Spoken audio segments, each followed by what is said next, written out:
सभी को U3G learning में आपका स्वागत है। मैं प्रीति शेखपुर सेंटर इंचार्ज आपको चैप्टर 3 स्टार्ट करते हैं। आज इसका इंट्रोडक्शन पढ़ते हैं कि इसका क्या क्या इसमें यूज होगा, वो चीज पढ़ते हैं। देखें, चैप्टर 3 है हमारा चतुर्भुजों को समझना। सबसे पहले जब चतुर्भुजों को समझना जब हम पढ़ेंगे तो उसमें सबसे पहले हमारा जो टॉपिक आएगा वो आएगा बहुभुज। बहुभुज क्या होता है कि रेखाखंड से, बहुभुज की डेफिनेशन है भाई रेखाखंड से बना बंद वक्र।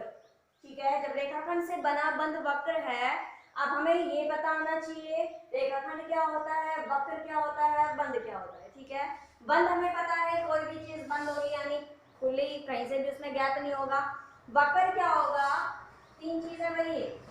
रेखाखंड क्या होगा हमारे पास, रेखाखंड ऐसा, किरण और रेखाखंड में क्या डिफरेंस है। किरण में तो क्या होता है हमारे पास, जब हमारा एक पॉइंट से स्टार्ट होती है किरण तो दूसरे पॉइंट का कोई एंड नहीं होता कि वो कितनी लंबी किरण है। ठीक है, लेकिन रेखाखंड में क्या होता है कि यहाँ से स्टार्ट हुई है तो उसका एंडिंग पॉइंट मतलब कि स्टार्ट पॉइंट और जहाँ वो खत्म हो रही है वो पॉइंट हमें मिलता है। ठीक है, तो रेखाखंड क्या कहेंगे कि भाई एक बिंदु से शुरू होकर उसका जो अंत बिंदु है, इसके ये जो चीज है इसको हम बोलते हैं रेखाखंड।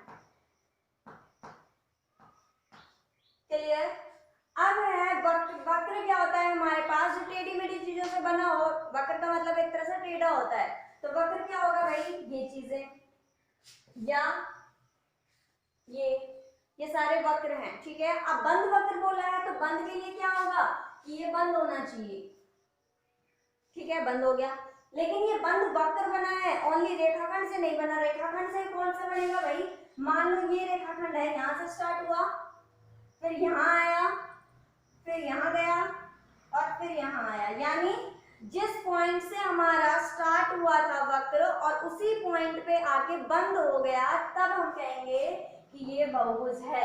अब हमारे पास ये बंद वक्र तो है, बंद भी है, वक्र भी है, लेकिन रेखाखंड से नहीं बना हुआ। ठीक है, जो रेखाखंड से नहीं बना हुआ वो क्या होगा हमारे पास, बहुभुज नहीं होगा।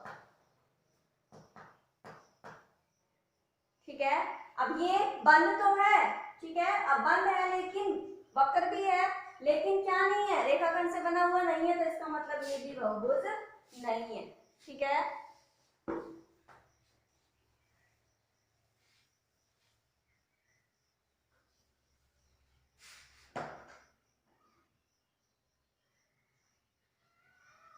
देखो रेखाखंड से यहाँ ये रेखाखंड, एक रेखाखंड ये गया भाई यहाँ तक, फिर दूसरा यहाँ से स्टार्ट हुआ यहाँ आ गया, फिर ये और यहाँ से ये। अब इस रेखाखंड का जो तुम्हारे पास, इस रेखाखंड का एंडिंग पॉइंट ये था, फिर ये रेखाखंड मिलके बना है, मतलब कि रेखाखंड से बना, तो रेखाखंड मिलके जो वक्र बनाता है ना, बंद वक्र बनाता है, उसे हम बहुभुज कहते हैं। अब रेखाखंड से मिलके हमारे पास ही खुला वक्र है, तो इसका मतलब क्या हुआ, ये क्या नहीं है, बहुभुज नहीं है। तो यहाँ से अगर हमारे पास इसको बंद कर दें हम,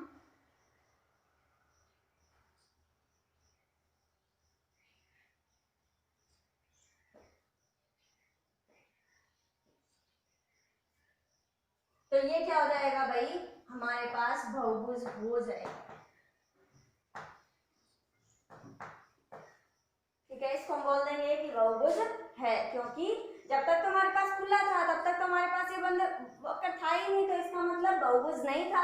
अब हमारे पास ये रेखाखंड से भी बना हुआ है, पहली चीज, दूसरा बंद भी है, तीसरा वक्र भी है। ठीक है, तो क्या होगा, ये हमारे पास बहुभुज है। क्लियर। रेखाखंड की डेफिनेशन क्या होगी भाई, एक बिंदु से दूसरे बिंदु को मिलाने वाली रेखा। ठीक है, लेकिन उन दोनों को ये पता होना चाहिए हमारा कि पहला बिंदु कौन सा है, दूसरा बिंदु कौन सा है। ठीक है, अंत बिंदु और स्टार्टिंग बिंदु हमें पता होना चाहिए। अब है बहुभुज के प्रकार।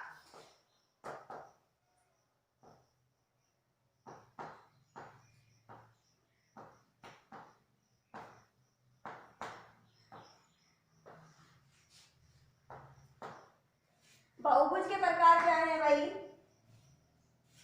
अवतल बहुभुज, उत्तल बहुभुज, सम बहुभुज और विषम बहुभुज। बहुभुज के हमारे पास 4 प्रकार हैं।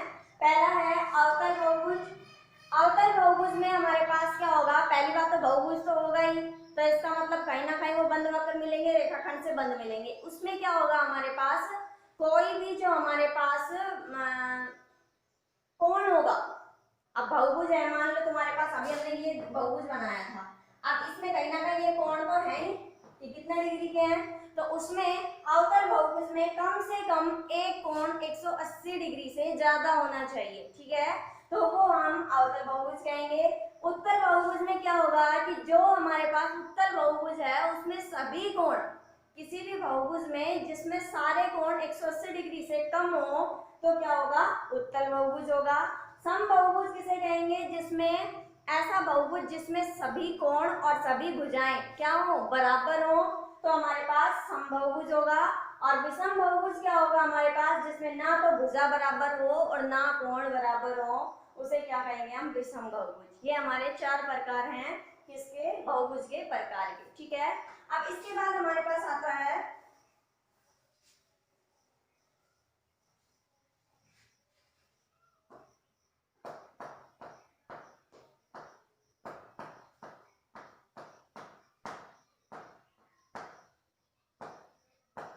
कोण योग गुणधर्म। इसमें क्या होता है कि हमारे पास त्रिभुज के तीनों कोणों का जोड़ हम जानते हैं कितना होता है, 180 डिग्री। ऐसे ही यहाँ पे हम लेते हैं भाई चतुर्भुज के, अब हम चतुर्भुज पढ़ रहे हैं तो हमें चतुर्भुज के चारों कोणों का योग पता होना चाहिए कितना होता है, 360 डिग्री।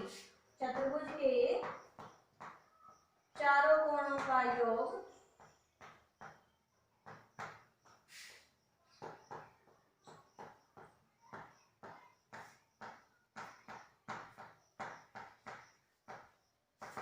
ठीक है। अब हम ये पढ़ के आए थे, देखो त्रिभुज पढ़ के आए, उसमें कितनी भुजा थी, 3। चतुर्भुज पढ़ के आए, मतलब पढ़ेंगे तो कितनी है, 4। हमें पंचभुज भी पढ़ी थी, तो पंचभुज में कितनी है भाई, 5। और ऐसे ही षष्ठ में कितनी है, 6। क्लियर। यहां से हमारे पास चतुर्भुज के चारों कोणों का योग, चतुर्भुज के चारों कोणों का योग कितना होता है, 360 डिग्री। त्रिभुज में 3 भुजाएं, चतुर्भुज में 4 भुजाएं, पंचभुज में 5 और षष्ठभुज में, ठीक है। तो अब इसमें अभी इसकी कैसी कैसी चतुर्भुज होती हैं, समलंब वगैरह, ये आगे इसके इंट्रोडक्शन में अभी और हैं, अगली वीडियो में हम वो पढ़ेंगे। आशा रखती हूँ U3G लेने में आपको समझ आया होगा और उम्मीद रखती हूँ कि आप हमसे सवाल जरूर करेंगे ताकि हम और अच्छे से समझा पाए। धन्यवाद।